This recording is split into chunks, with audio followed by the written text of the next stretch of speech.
Well, hello, Sister Kersey. Hi.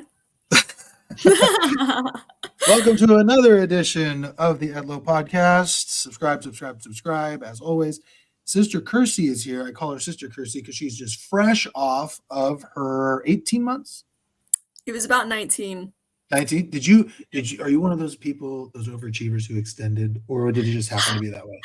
It just happened to be that way. Okay. Yeah. It was technically it was 18 months and 3 weeks. So yeah, Okay. I'm just 19 months. Nice. I remember when I went on mine, it was almost 2 years to the dot, maybe 3 or 4 days. But I don't know if they still do this, but they give you an actual minister's card for 2 years. You were an ordained minister, and it ran out. I remember the day it ran out, I was like, well, not a missionary anymore. I guess I'm just hanging out for a few days. Yeah. Oh my gosh. So now where did you serve? I served in the Washington Everett mission. So did you have to travel? Wait, did you do online MTC or did you go to Salt Lake? So I did partially online. So it's a week and a half online, and then you go in person for the last 2 weeks. So did you have to travel farther to? It's in Provo. Did you travel farther to Provo than you did your mission? I don't know, honestly. Probably. Yeah. Yeah. Nice. I mean, It's just 2 states away. Yeah. Wow. So, it's interesting. I got to tell you, as somebody who went on a mission many, many moons ago, I have been so impressed with the level of Sister Missionary specifically now compared to the sisters. And some of the sisters in my mission may listen to this, so I apologize. I'm not talking about you, but some of the sisters in my mission, it's just a different breed. It was almost like there was almost a feeling on some of those sister missionaries who they're like, well, I didn't get married and I'm 21, so might as well go on a mission. Whereas now it seems like everybody, I think you're the third or fourth sister that's left from those old primary classes I taught. Yeah. Or not primary, Sunday school. Sunday school. Yeah. And you guys all just really, really, really wanted to go. So how did that happen for you? When did you know you wanted to go on a mission? Well, I grew up wanting to go on a mission, as a small child, actually. I think a part of it is because I saw my siblings go on a mission and I saw how that changed their lives and how they loved their missions. And I was like, oh, I just want to go.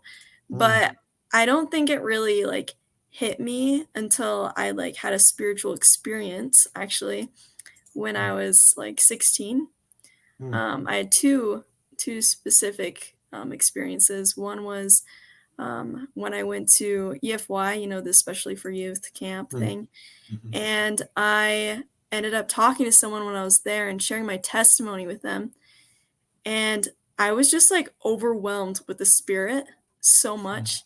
And it just was telling me hey, you should go on a mission, when the time comes, And because I wanted to share my testimony with everyone I could. And I don't know, it just hit me. So that was one of the experiences I had. Before you go on to the second one, let me ask you a question. Yes. Because there might be some people who are listening who are not members of the Church of Jesus Christ of Latter-day Saints who are going to be thinking, well, wait a minute, what is this? The Spirit hit you. What does that mean? So could you describe kind of what you mean by that and what that felt like for you? What I mean by that is I really felt God's power kind of overwhelm me, almost getting chills almost. And it was just I don't know, it's just this overwhelming feeling of just peace, and I don't know, it was a revelatory experience. I don't know how else to describe it, but So when you say that you felt like you should go on a mission, was it, some people describe it as they actually almost hear an inner voice or just a feeling? Was it more like a feeling for you? It was more of a feeling, but the feeling was clear on what it was meaning. Yeah. You couldn't deny what that was supposed to be. Yes, I could not deny it. Interesting. So that's the first one. You're 16. When's the second one? The second one was when I got my patriarchal blessing, Mm, um, which interesting. patriarchal blessings are, sacred, and they're given to us as members of the church, right? Mhm. To learn how we can come closer to God, and also how we can be better directed in our lives, and maybe how our lives will be panned out, I guess. Mm. You know? Wow. Yeah. So, and was your blessing rather specific about serving a mission? Yes, it was. So just a kind of confirmation for you that that was the path. Yes, it was. And the Wow. spirit, again, the spirit that was there when it was talked about that, like, Mhm. it was very real and very, like, confirming again of, like, yeah. Yeah. Let me ask you this question because so when it comes to the spirit, you've just shared two kind of undeniable experiences, right? But then Yes. sometimes you think you're feeling the spirit, and I've had experiences where I'm like, okay, so is that the spirit or am I just thinking? Like, is Yes. that just me? How do you have you found and I really appreciate having this conversation with you because I think in most people's lives, this might be sad for Mhm. you because you're just fresh off, but like I don't know if there's ever going to be a time in your life where you are so close to the spirit than you were on your mission, right? Yes. So, how do you differentiate this is the spirit versus this is my own thought? I think what got me started on actually recognizing the difference was first by acting on those thoughts.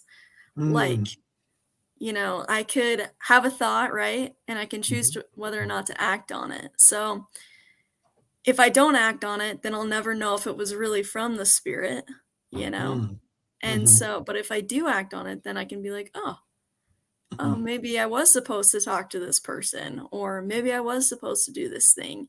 You kind of mm. figure it out as you go and try new things. Interesting.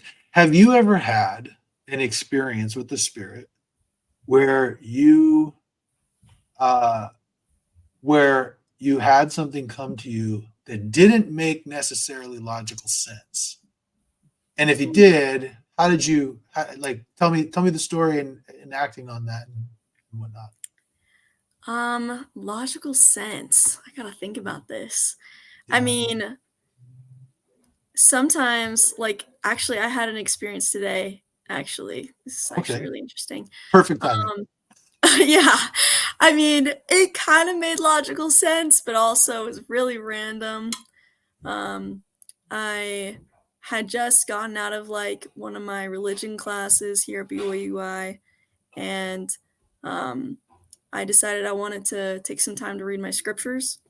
Mm, So I went into this chapel in one of the buildings because they have chapels in some of them. And I just like, again, I felt that spirit of just mm, like peace and calm. Just felt very much, so much love from God mm, at that time, which was really nice. And I just took some time to just journal and read my scriptures. And I noticed that there was somebody else in the room with me, this random guy. Um, and as I was reading my scriptures, um, I felt this thought come to my mind. mm, And it was like, you should go write a note to this guy telling him that God is so proud of him and God loves him. And I was like, oh, that's really interesting. I don't know this guy at all, yeah. Uh-huh. you know? So did you do it? I did. I Oh, did. wow. So I like wrote on this note. I actually took a picture of the note that Mm. I wrote him. I can read it if you'd like. Yeah, read the note. Um, yeah, so I wrote on the note, I said, hey, I don't know who you are, but God wants you to know He is so proud of you. You are doing a great job, and God sees your efforts. God and Jesus Christ love you so much, more than you can even comprehend. So keep pressing forward. They've got your back. Because of Jesus Christ, everything will always be okay. And I just like wrote a couple scriptures on there. And Nice. then, yeah, Did so you I did like, you did you sneak it in or did you hand it to him? Like what no. happened? So I like ripped it out and it was like so loud because like I mean it's like silent, right? In this like chapel. So I'm like ripping it out. I'm like, oh boy, here we go. And I right as I got up, he actually got up at the same time and he was about to leave.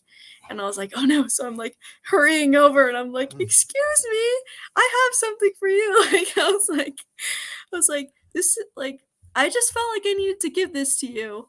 So I just Nice. handed it to him. Yeah. I handed Wow. it to him and I actually saw that he was wearing a security guard vest. And I was like, oh, he's like Mm, a security guard. He's not like someone that's necessarily like a student, you wow. know. I mean, maybe he's a student too, I don't know, but um yeah. Man. So, So that's interesting because that's one of those things where you don't know, you're not going to see necessarily, maybe you will at some point, but you're not going to see what that meant. But exactly. it might have meant something really big to him. So Mhm. I'll tell you a story on the other side of that. So I remember it was Thanksgiving, and my two oldest kids, Austin and Piper, were really little, like 5 and 3. And I had gone and played basketball. I think it was Thanksgiving. It might have been Christmas. It was one of those. Mhm. And we played basketball. And as I'm wrapping up, my mom calls me and goes, "Hey, I need you to pick up something for dinner tonight or whatever."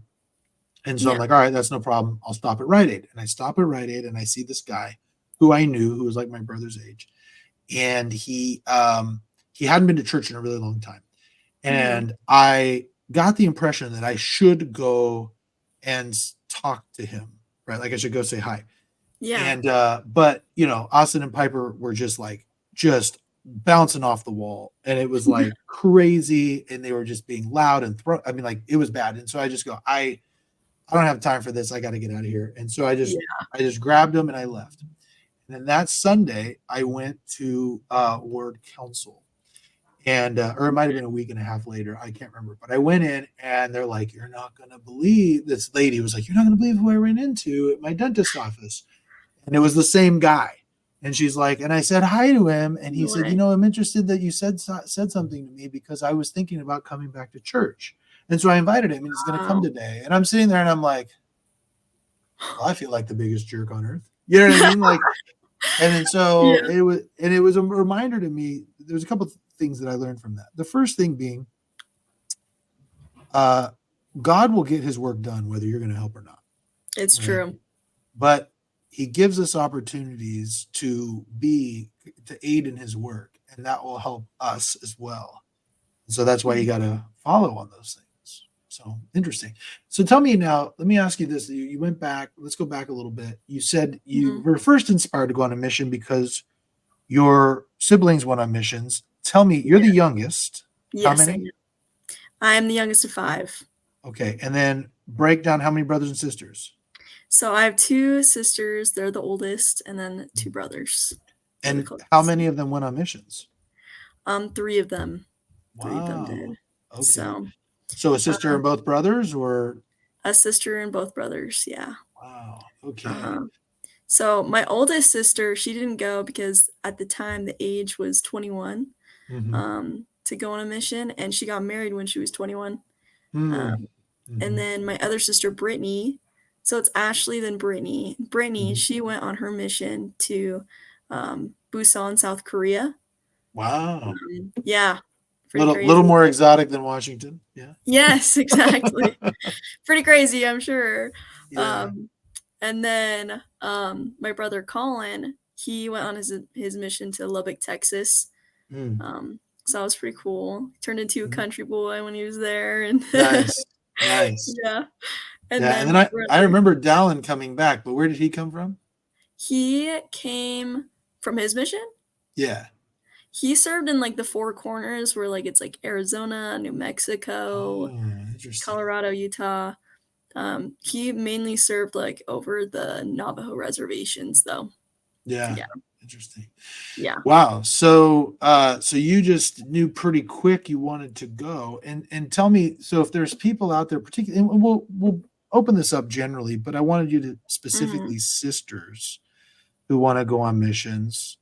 Yeah. Uh what are some things that you think uh, can help them prepare to go on a mission? Um, I think first of all, acknowledging the fact that missions are not easy. No matter what, missions are going to be hard. Like, Mhm. I did not really realize that when I went on my mission that it was going to be really hard, but it Mm, would be worth it. You know, mm, like when you go on a mission, there's going to be moments where you're like, man, why am I even here? Like, you're questioning yeah, everything. yeah, And but then you have cool, like, spiritual experiences, like, when you teach people about Jesus Christ and you're like, "Oh, this is exactly why I'm here," yeah. because the Spirit, again, is confirming to me, like, "Oh, this is true. What I am teaching is true. Jesus Christ lives," "This is his teachings and his doctrine," and, like, that's what makes it worth it. Um, but to another thing to prepare for a mission would probably be just studying and preach my gospel. Mm, Taking a interesting. look at that. Yeah. Yeah. Let me ask you, go back the hard stuff. What did you find particularly hard about being on Ooh. a mission? Sometimes it was the companions you're with because, you don't get to choose your companions. Hmm, hmm. Yeah. Yeah. Yeah. Um, Well, let me ask you on that note before you go on to the next thing. I found some missionaries had kind of a theme in their mission when it came to companions. There were some people that tended to be the ones that were super patient, and as a result, ended up having a lot of really difficult missionaries, like mental health issues with their missionaries, or some people who, they were just like, I don't know what leadership is like for sisters now. I imagine there's a lot more leadership opportunities than there were back when I went. But, yeah. like, did you find yourself being kind of typecast as a certain kind of companion, because I'll tell you, my mission. Yeah. I remember like it seemed that everybody I trained had some difficult, except for one had like some difficulties, and Yeah. then and I remember one of them they pulled me aside and they're like, Elder Edlow, this one's gonna need a little help, and I was like, oh gosh, you know what I mean? Like, what does Yeah. that mean? you Oh, know, man. so what did you feel like you were kind of typecast in a way, or did you? What do you Um, think? I would say that all my companions had very different difficulties. I know Mm, that sounds interesting, but, like, ranging from, like, maybe mental health issues to physical health issues to, mm, um, just making sure that, like, we're trying to stay obedient, trying to work sometimes. mm, Sometimes companions don't really wanna go out and work, mhm, so mhm, you're stuck in the apartment for a while. mm, Um, it was very diverse and very, like, strenuous because 'cause you're, like, kinda getting stretched in different directions with each companion, It's like mhm. so, Well, I will tell you this, especially I don't know how often you were the senior companion. I was the senior companion. I had mhm, my trainer, and then I was the senior companion the entire rest of my mission, right? yeah, And so, but what I noticed as a senior companion was that is going to definitely help inform you as a parent down the road. Like yes, having to deal with it, because I'll tell you, as someone who has, I mean, your parents you probably recognize this with your siblings. You're all way different. And then mhm, your parents have to figure out how to manage all of you. And like yeah, what works for Emma Kersey probably doesn't work the same for Dallin Kersey or yeah, Brittany, right? And so that stretching is going to make you a better mother if and when you decide to have kids, right? And totally. so difficulties and companions. What other difficulties did you deal with? Um, Honestly, just the work sometimes. Sometimes finding people that are wanting to hear about Jesus Christ sometimes was hard. Mhm, Um, and especially sometimes when you're having a hard time with your companion, the spirit isn't always with you. So you're mhm, having a hard time finding people through the spirit by following the promptings, you receive from God.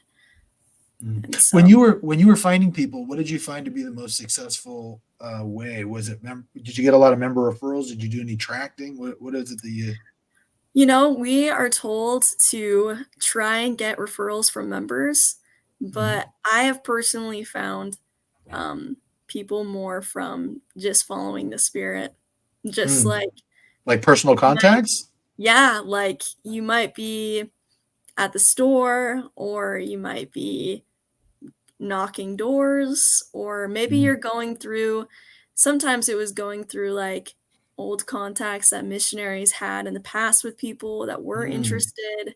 Mm. Um, that happens a lot, things like that. So, but I would Wow. say sometimes it's just you're knocking on a person's door and they Mm. answer and they say, "Yeah, like I want to hear about this. Come on in, teach me," Yeah. which was really cool. So, can you share? Well, let's go. We talked about some of the difficulties. What do you think are some of your favorite parts of being a missionary? Oh, I would say the miracles that happened, Mm. like miracles that you're just like, I know that was from God. Like that was not me. Mm. Um, and there's no explanation. Like, Mhm. I would say that was probably the one thing for me that kinda made me be like, "Oh," it definitely grew my testimony so much Mm. because it was unexplainable, you know? Mm. Mhm. I can actually share an experience I had. Um, so there was this one time when me and my companion, I think I was probably, like, I hit maybe, like, my year mark on my mission, Mhm. and we were gonna go visit this member of the church, their house, and we got there. We pulled up in the car, and we're like, "This just is not the place we need to be." Like, we just felt it immediately. We're like, "Oh man, where are we needed?" And so we literally just started driving around like aimlessly. I know that sounds hilarious, but like we just were trying to follow the impressions we were receiving from God. And Yeah. so there was one point we like stopped, we knocked a couple doors, and we were like, no, this just isn't it, Mm. And so we got back in the car, drove around again. And then I started feeling really strongly like, oh, I need to like turn right here, or like I need to Mm. go this direction. And then I was like, "Wait a second, we need to say a prayer. Why didn't we say a prayer already? Like, we should Right? be asking God for his help, Yeah. um, like, directly." So, we said a prayer, and I turned to my companion, and she's like, "I think it's that house right over there that we just passed by. We need to Hmm. knock on that one." And I was like, "Okay, let's do it. I'm totally down." So Mhm. we go up to the door, we knock, nobody answers, and then we saw this like string just like coming down. I was like, I bet that's connected to like a bell or something. So we yank on it, right? And Mhm. this bell goes off and somebody answers the door, and we say who we are. My companion says who we are, um and he's like, "We love Jesus. Come on in." And, I mean, most doors you knock on, people do not say that, Right, you right. know? And so we ended up coming in and, like, they just welcomed us, and it was, like, this guy and his family. We ended up figuring out that he's actually a pastor. Um, Oh, wow. yeah, and he knew, he was like, "There is no coincidence that you knocked on my door." Like, Hmm. and yeah, it was just insane. So we ended Nice. up, like, teaching him a little bit about the church and stuff. Yeah. That's awesome. Yeah. Wow. Man, it's so interesting that uh yeah, I mean those everybody, I think every missionary who goes out has a few stories like that where Yeah. they know specifically that they were there to help. I remember hearing one time, I think it was my mission president explaining, and maybe you can talk about what this meant to you. Mhm. Um, that he said, look, there are some people out there who it doesn't matter what missionaries we put in the area, they're going to Yep. get baptized, they're going to be there, it doesn't matter. But there are also those people who you are specifically put in a place because you were the missionary that needed to be there. Do you have any experiences where you felt like you were teaching somebody and you felt like you were specifically sent there to teach them? I would say yes. Mm, There were a couple of people. One was mhm, in my second area, actually, mhm, mhm. and I was my roommate. It's Um, okay. I was there teaching her, this lady, and she had been taught by missionaries for like 15 years or something. Mm, Like it had mhm, been a long, long journey. And it was me and my companion, and there was a set of elders too that helped us work with her. And so we just kept teaching her. We taught her everything from the beginning. And when I was there, she ended up getting baptized. wow. Yeah. So what is it that changed for her after 15 years of meeting with missionaries that got her baptized? I Other don't than, know. of course, Emma Kersey coming Oh, and no. No, it was yeah, all God and the Spirit. And, you yeah, know, I yeah. think that she just felt more ready. She Mm, like really wanted it more, mm. and And I think that's important though for people. There are some missionaries who don't have what you consider quote unquote success when it comes to like yeah, numbers of baptisms. But think about how many missionaries came through and aided to that point before you it's got true. there. You know, It's true.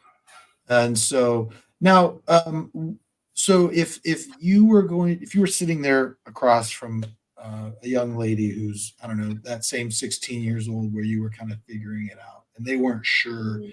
if they wanted to go on a mission, Yeah. um, what would be your advice about deciding to go on a mission for a sister?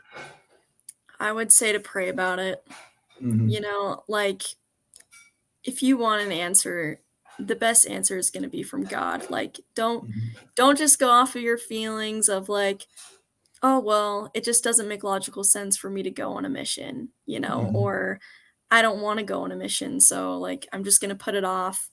Like I think if you really want to have your life directed by God Hmm. and have it centered around Him and have that as something important in your life, I think praying and asking Him sincerely, like if you want to go, or if He wants you to go, I should say, sorry, um, He's going to tell you. And it might take some time to get an answer, but you'll get an answer eventually. Um, like there's a scripture, it's my favorite scripture in the Book of Mormon, um, which is another testament of Jesus Christ, for those that don't know. Um, Goes along with the Bible, they go hand in hand. And there's this prophet that's talking in there, and he talks about how we should always counsel with the Lord in all of our doings, and that when we do so, we'll always be directed for good. Um, and so I always have taken that to heart, especially on my mission, because prayer is key to everything in life, right? If we are including God in all of our dealings, He's always going to guide and direct us because we're including Him in it. Hmm. So, So, one thing that I think is very striking as we're talking that I'm noticing in the theme is that it sounds to me like you had a pretty rock solid testimony before you even got out. Um, I did to a certain extent. Like, I would mhm, say that I believed in the mhm, doctrine that is taught in the church, and mhm, I believed in Jesus Christ and God, and I felt the Spirit, and like, I knew it was true. mhm, But when I went out on my mission and I actually studied more, like more of the scriptures, like the Book of Mormon every day, or, the New Testament every day, or whatever it might be, and the teachings that we teach, in the church, everything just kind of clicked more. mhm, And the experiences I had on my mission when I would teach the people, it was like God was confirming to me over and over and over again that it was true. And so my testimony became even more rock solid because it was like every single day, right?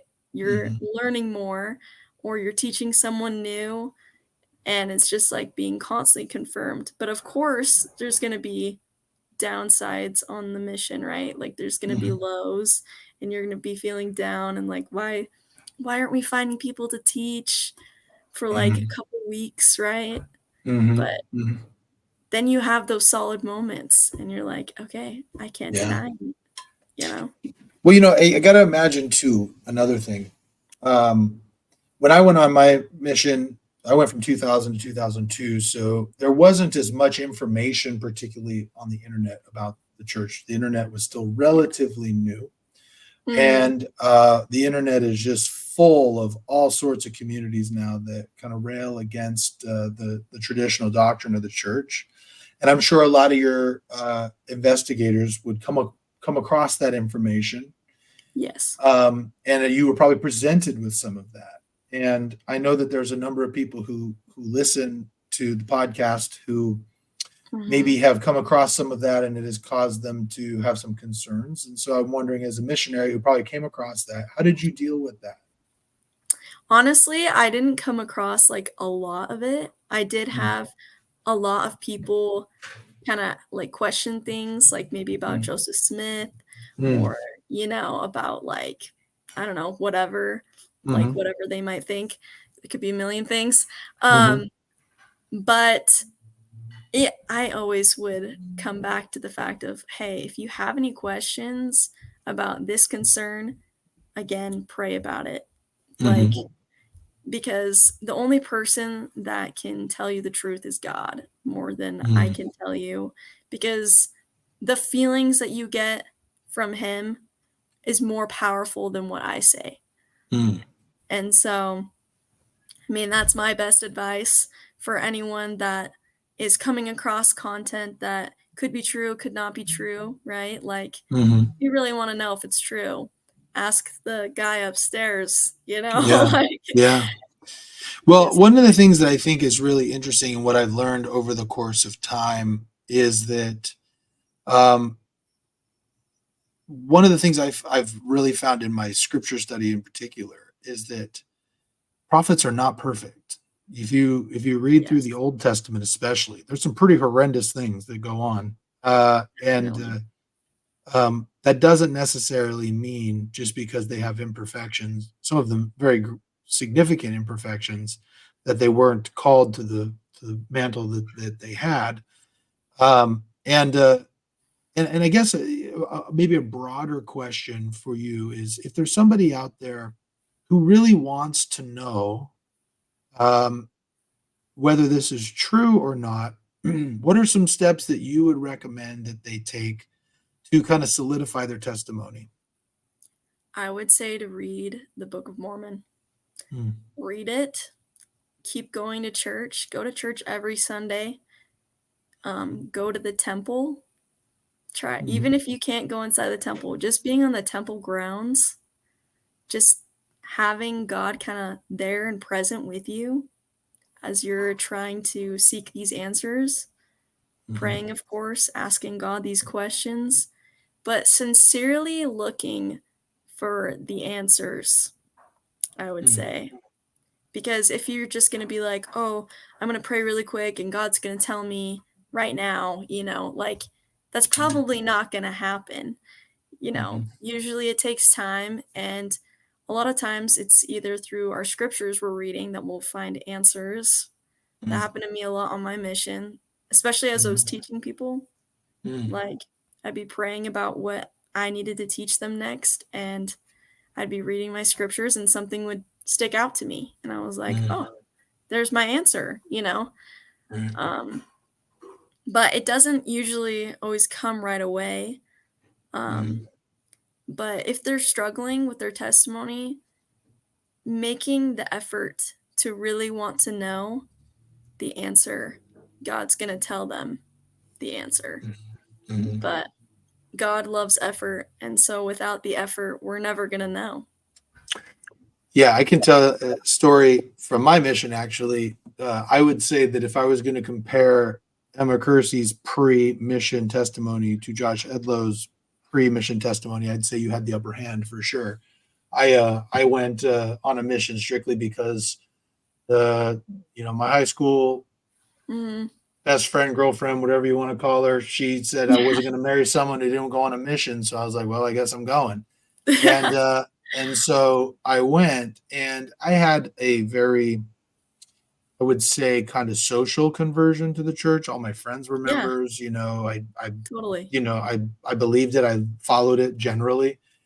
Mhm. Um, but then you get out there and you realize there are so many people with so many different views, and you have a hard time. I Yes. was in the humid summer of Indiana, very few members in my area, like nobody was letting us in ever. Mhm. And I remember being there, and my companion telling me, when I kind of expressed some concerns about my own Mhm. testimony, to kneel down and pray about it. And I remember that was the first time where, when I was bearing my testimony, or where I was rather praying about my testimony, that was the first time where I had a like legitimate feeling that, okay, so if I get this confirmation, then like I have to be all in, right? Yes. And I was like, but if I get a confirmation that it's not true, I'm bailing. Like, that's it. I'm out. Yeah, Right? I'm either in or out. I can't be in the middle. totally. And I think that that's sometimes what God requires, because you got to be ready to make it, to act on everybody's different, but I think for me it was a situation where I had to be ready to fully receive it before he was going to give me that confirmation. And it was rather undeniable, and it's actually one of the experiences that keeps me going in tough times, when you kind of have some questions about what's Totally. going on in the world. So now tell me, I noticed too. Well, okay, first of all, I got a bone to pick with you missionaries now. You guys, I, I, you guys get to talk to your family all the time, and we only Yes. got we only got two a year, 15-minute phone calls in my mission, Yes. and you guys get like weekly Skypes and all this stuff. Do you think though, and because I question all the Mhm. missionaries about this, do you think that that's helpful, or is it sometimes distracting? I think it's a mix of both. I Mm, think sometimes it can be distracting because it makes you want to go home, you mm-hmm, know? You're like, mm-hmm, "Oh, I really wish I was with my family right now, like, they're on this family trip, like, wish I could be there," or whatever it might be. mm-hmm, Um, and other times when you're really struggling, I think it can mm-hmm, really help because then you're able to talk with them, maybe get advice mm-hmm, on missionary work or how you can improve. I don't know. So it can be both, honestly, but sometimes it makes it harder. mm-hmm, Yeah, I mm-hmm. would say. What was the rule for you? Were you allowed, just like on preparation day, you were allowed to talk to your parents, or were you also allowed to talk to siblings, or how did it work? Yeah, so I was allowed to talk to anyone in my family, like my immediate Mm-hmm, family at least. mm-hmm, Um, and I was allowed to talk to them on preparation day and also maybe on their birthday. I was allowed to call, like, if it's my sister's birthday, I can call her on her birthday and wish her happy birthday.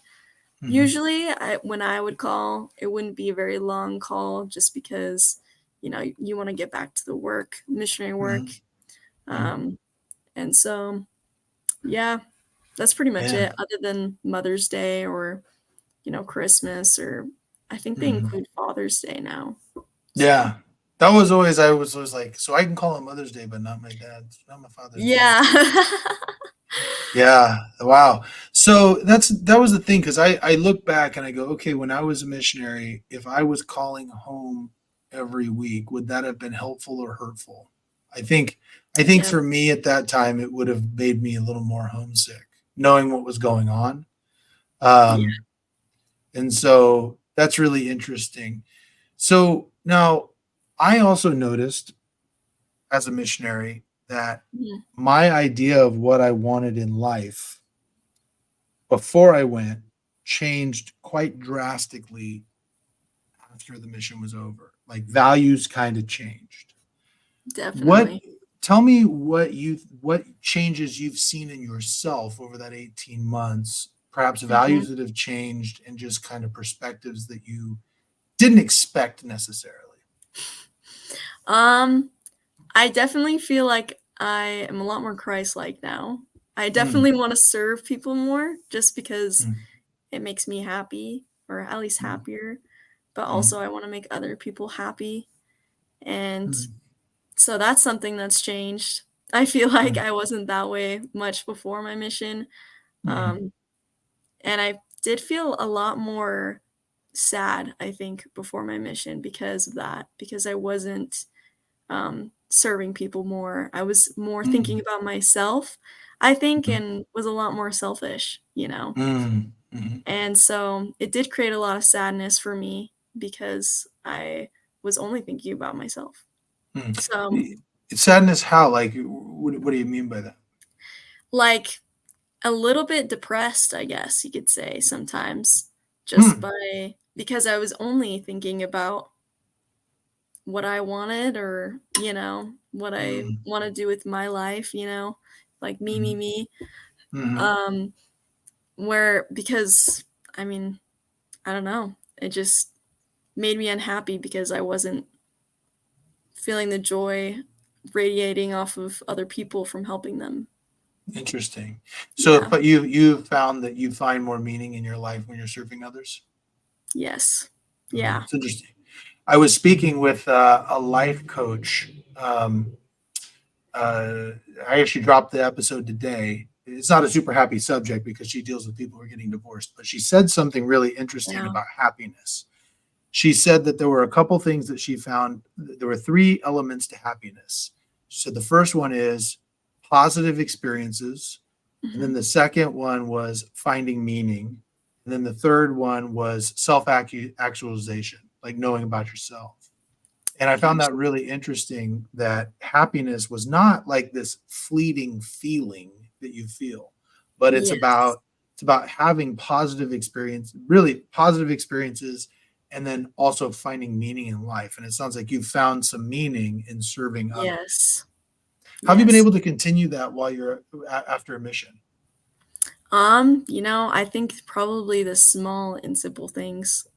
Mm, Like today I was talking to my roommate and she's been feeling really down. And mm, I asked her, I was like, hey, like, have you eaten? Or I don't know, somehow I brought up the fact of eating food.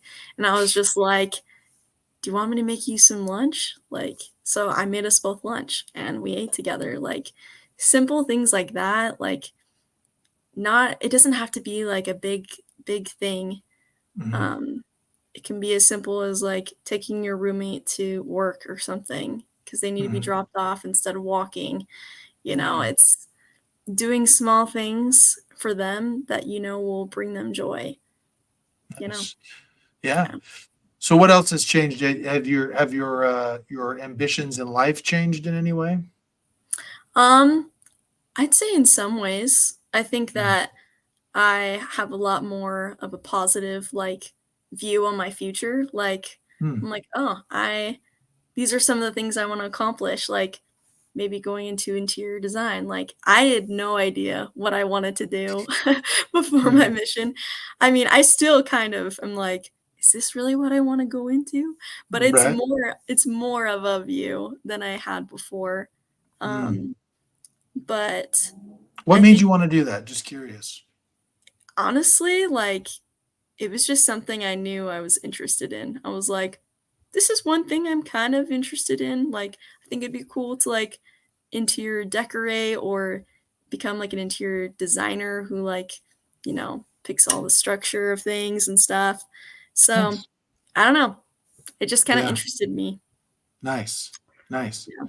Wow. So what's next then? What's your plan? What do you do now that you come back from mission? And but let me back up. Yeah. When you're on your mission, because it's like it's a weird feeling like the last few months of your mission because you Yes. really, really want to be focused. But at the same time, you kind of got to start thinking about what you're going to do now that you're done, right? And so, Yes. like, did you, when was that part for you where you're like, uh oh, I better figure Mhm. out what I'm doing now? Where when did that start? I think over time it gradually was there, like, it was in the back of my mind for sure. Mhm, mhm, Um, more so especially, like, the last 4 months of my mission, I would say. mhm, Yeah. like, especially, like, with dealing lots of, like, maybe hiccups with companions or different things like that, it makes you think more of home and, like, "Oh, I Mhm. get to look forward to going home," you know? Yeah. And, Mhm. Mhm. um, so I'd say, like, the last 4 months, I was definitely more like it was feeling more like it was time, and ironically, actually, my last, like, 6 weeks, they were, like, really, really hard, Mm. under, like, certain circumstances, like, my one of my companions had to go home because of health reasons, and then I was stuck with, like, 2 different companions who I had to switch off between every week, and, like Oh, so wow. it was wild, and it was really hard, and so I, during that time, it was especially hard to, like, stay focused sometimes, Right. Right. um, and this is, like, really weird, but I had this watch. I actually have the same exact watch right here. You can't Oh, really see it. nice. But Yeah. anyways, um, I got a new watch identical to it, but, when I was there the last couple weeks, it started slowing down. The ticking, it started slowing down, and I was like, "Oh, man, this is I'm gonna never last." leaving. You know? Never leaving. Yeah, and then I remember it was, like, the last week, I had stopped wearing it because it just kept slowing down. And then the last week or 2, I looked at it and it had stopped. And I was Mm. like, "This Yeah. is a sign from God." I was like, Yeah. "He's telling me it's my time to go home." I was like, "I'm ready. Take me now." Ready to go. Yeah. It's interesting how a hard companion can really, or a hard situation can really make that. Because are the transfers still 6 weeks? Yeah. Okay, Mhm. yeah. So I don't think people, like, when you have a good companion, like 3 months just flies by. You know what I mean? Yeah. But when you got a True. rough one, 6 weeks seems like an eternity. It Like does. you just sitting there. I mean, I don't, for people who don't know, when you're a missionary, you literally are with this person within eyesight 24 hours a day, other than like showering and bathroom time. Like, Yes. you're with them all the time, and there's no getting away. And I remember I had I trained for 3 months, and then I after this, that was traditionally what we did. We trained for 3 months, Mhm. and then I'd have 6 weeks left at the end, and I was a zone leader and training at the same time. And this guy Oh, had my. a host of issues, and Yes. so I was at my uh, I was at my president meeting or whatever. Every Mhm. transfer, you sit down and have an interview with your president, and we were sitting there, and he goes, "What do you think about me keeping him with you for another 6 weeks?" And I was like, "Just send me You're home like, now. I'll go "No." home and transfer early. I'm fine." 'Cause, yeah, I was like, I'll just leave now. I'd rather Yes. just leave. And Mhm. so he's like, "All right, who do you want to serve with, and where do you want to serve?" And I got to serve with like one of my best friends the last 6 weeks. So Awesome. it was pretty fun. So, but yeah, I can tell you that's a tough one. So um now, interior design sounds like that's still up in the air. If you find something different, you might switch it Yep. off. Do you now, oh, here's a question. I also found when I came back from my mission, I was very self-righteous with my family. I came home and I pointed out all of the things that they were doing wrong. Were you like that too? Do you feel like you were kind of a little bit like, "Oh, hey, A little we're not bit. doing family home evening like we're supposed to." Not Yeah, quite, though. I mean, it right. was more of just, like when I got home, I think it was more of, like, just struggling to adjust to because I had been so independent for so long, but, Mm, like, having them kinda be like, "Oh, well, like, we still feel like we should, like, govern over you a little bit," you know? That was a little mm, hard, yeah. um, because I was like, "Hey, like, I'm an adult, like, I'm 20," Mhm, and, it was just really hard with that, yeah, um, and having to kinda, like, stand up for myself and be like, "Hey, like, I'm an adult, leave me alone."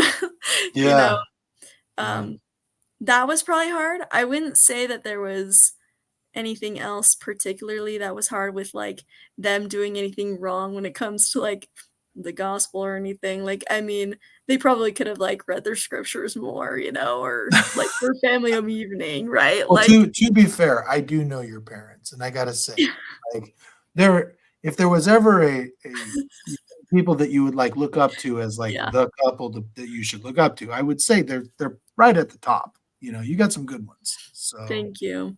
yeah, they're not bad. You're shaking your head. You're like, well, let me tell you. I'm not going to put this out on a podcast, but let me tell you about the Kersey family. Yeah, we've all got that. It's funny. I tell people sometimes because this is something that's interesting too, and there's a lot of members out there I think who sometimes don't feel like they fit the typical what you would expect the Mormon box to look like, Yes. and they may look at everybody in there in their white shirts and ties and their fancy dresses and say, everybody Mhm. seems so perfect, and I often say this. I think I've said this in front of your dad actually in an elders quorum thing. I said, listen, I've served in a bishopric, I've served on a high council, I've served in an elders as an elders quorum president. Yeah. I can tell you based on all of that everybody that you meet is secretly a train wreck. So It's everybody's true. got their issues. Yeah, It is true. everybody's got everybody's got their anxieties, their struggles, their things that make them nervous, things their strengths, their weaknesses. Everybody's got something that they're dealing with that makes them feel like they're a little less than. But the beauty of the atonement is that all of that stuff gets washed away and taken care of. And Exactly. so I am going to wrap this up by asking you 3 questions that I ask everybody. Okay. The first question, what would you say? I mean, you've been around for so long now, being 20 years old. What would you say is your biggest success in life? I would still have to go back to my mission. Yeah. That would be my biggest success in the last 20 years. Yeah. But I think the only reason for that, though, is just because I was able to, like, bring people to Christ that didn't necessarily, like, know about him or know much about him, and help them actually develop a relationship with him, and that to me is, like, one of the most important things ever, like, having that relationship with Christ. And so that was probably my biggest success. Right on. So the next question, what is your biggest failure in life and what did you learn from it? My biggest failure? Yeah. Um, I gotta think about this. You're like, there's so many. Just I kidding. honestly can't think of one. Um, Yeah. Yeah. my biggest failure. That is a tough one. Or maybe I'll shrink it down a little bit. And Okay. tell me about like a mistake that you feel like you made, but you learned from it. Mistake I made that I learned from. Hmm. Or maybe even I'll even go, or a trial that you went through that you were like, oh, this is Okay. terrible, but you learned so much from and came out a better person. Oh, okay. Okay. Mhm. Um, ooh. There was a trial I had that I can think of right now at least, Mhm. before my mission, Mhm. and it was, um, right before I was really deciding to go officially, Mm. on my mission. And I had been dating someone, and then I actually ended up getting super sick, Mm. um, as I ended the relationship. So I ended the Mm. relationship, and then we were still kinda talking or whatever, and this is when I was up in Rexburg here, Mm. BYU-Idaho, and, um, when I got super sick, it was with COVID. So I had to, Ooh. like, be locked down in my room for, like, 12 days straight. It was Ooh. insane. Um, it wasn't, like, exactly 12 days. I would, like, come in and out of the room sometimes, but but, when I was locked away, um, I really had a lot of time to just really think and contemplate, like, I guess, my life in some ways, Mm. but also really just kind of be like, well, how can I include God more in my life and Christ Mm. more in my life? And so I actually took the time to read the Book of Mormon. And I read I read all of First Nephi, which is, like very beginning. And I started to get into the next part of it. And I actually ended up having like this super spiritual experience where I felt very, very close to Christ, Mm. and that he was real and that he was there. Um, and so I feel like that mistake of being in that relationship, I guess you could say, and me getting sick led me into having success and coming to know more that Jesus Christ lived and that he was aware of me and Mm. that the Book of Mormon was true. It And isn't so, isn't it interesting that sometimes we have to get to really, really low points to get there. I find that really yes, interesting. I found that those moments, those rock bottom moments, often are the ones when you find out, one, who you really are, and two, also um, really start seeking God out in a way that you can actually feel it. And that's really so true. interesting. Yeah. So, next question. Someday, way down the road, you're going to pass away. And when you do, it'll be a funeral and a eulogy. What's the one thing you hope somebody says about you in your eulogy?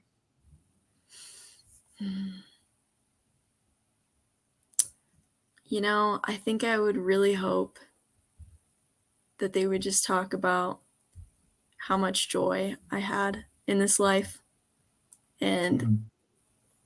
the laughs that I would make people have, you know, the Mhm. jokes I would say.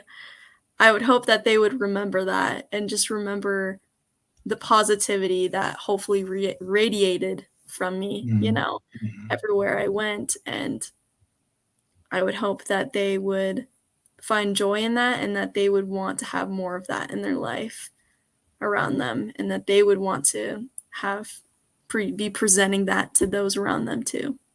Mhm. So that would probably be it for me.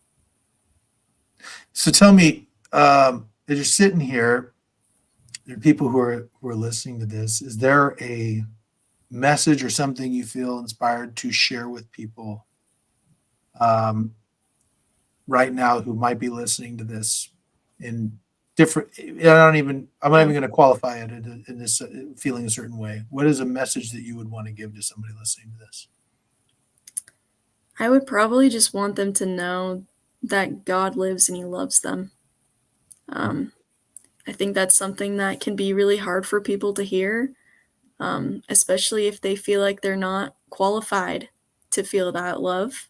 Mhm. Um, but it's true. Like, God loves all of his children. We are all his children, and he knows you perfectly, you know? Mhm. Mhm. And if you really want to know that, you can pray and ask him, and he will tell you. And I only know that because I have felt that love myself from God.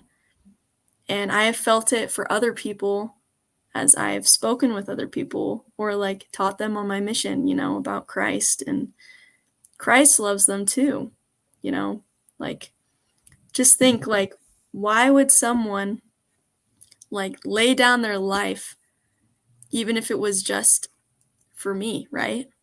Mhm. And Christ was willing to do that for each and every one of us individually and for each of our personal struggles so he could understand us more, so he could know how to help us return back to God. And that's how much God loves us, is that he was willing to give Jesus Christ up, right?